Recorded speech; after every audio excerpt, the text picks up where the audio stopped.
Well, maybe I should introduce myself first. Yeah, of course.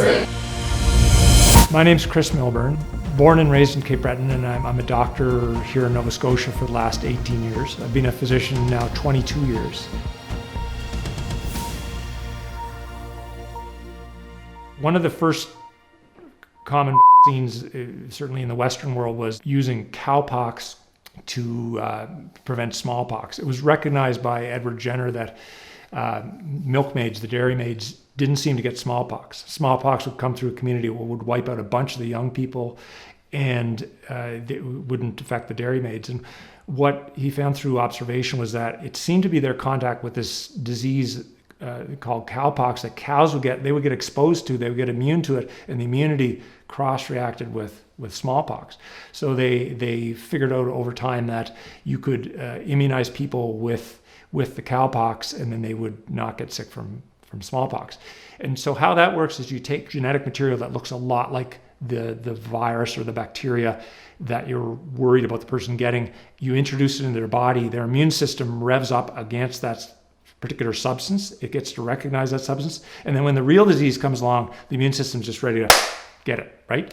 So that's how a regular vaccine works. But we basically take usually like a denatured virus, something that can't infect the person, but it looks enough, it's got this similar enough genetic material on it that the immune system gets revved up against that. An mRNA vaccine is completely different. What we're actually putting into the person's body is a little bit of mRNA, which causes the person's intracellular machinery that produces the normal proteins that are in our body. It hijacks that intracellular machinery and makes the person's own body produce a spike protein that looks like virus in this case. And so you're not injecting spike protein, or you're not injecting something that looks like virus. You're injecting the mRNA that makes the body produce something that looks like virus. And this is the first time that we've used this type of vaccine in human beings.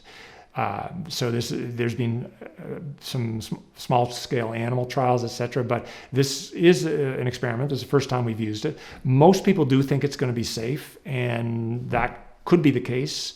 But we do have to realize that this is an experiment, and over the next year, 2 years, 5 years, we'll kind of see what are the long-term side effects of these drugs. Maybe there'll be none. There's a joke in medicine that every new drug has no side effects. It takes us a while to figure out, to kind of observe and see what happens. We don't know everything. Again, most people think they're going to be safe, but my take on that is I love the saying, there's two things in medicine. There's things that make sense, and there's things that actually work. So we can try to predict what's going to happen exactly with any medication, drug, whatever new treatment we have, but we can be wrong.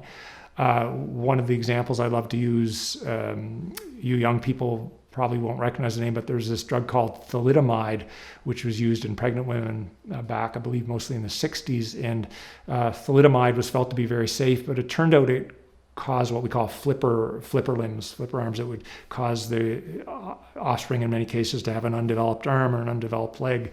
And there was a whole bunch of kids who got born with these birth defects before we finally figured out that thalidomide was not safe. So that's just one example of, I can give dozens, but every new drug has new side effects. We need to really be careful and observe and see, what's going to happen in the end. So recently it was announced that any Canadian who had the AstraZeneca vaccine as part of their either as their whole vaccination or as part of their vaccination would not be allowed in the US because the US has not approved it. Because it's not an approved vaccine there, it doesn't count for being vaccinated, and it won't allow you cross the border in certain circumstances. What do we know about that? I think, again, we're too early in this whole process to know whether the combination of an AstraZeneca and a Pfizer will be equivalent to a Pfizer and a Pfizer, or a Moderna and a Pfizer, or an AstraZeneca and a Pfizer. It's a kind of a mix and match thing that we've kind of went into without a good knowledge of how it'll all work out. And again, maybe it will be fine. We just don't know yet. It's just time will tell.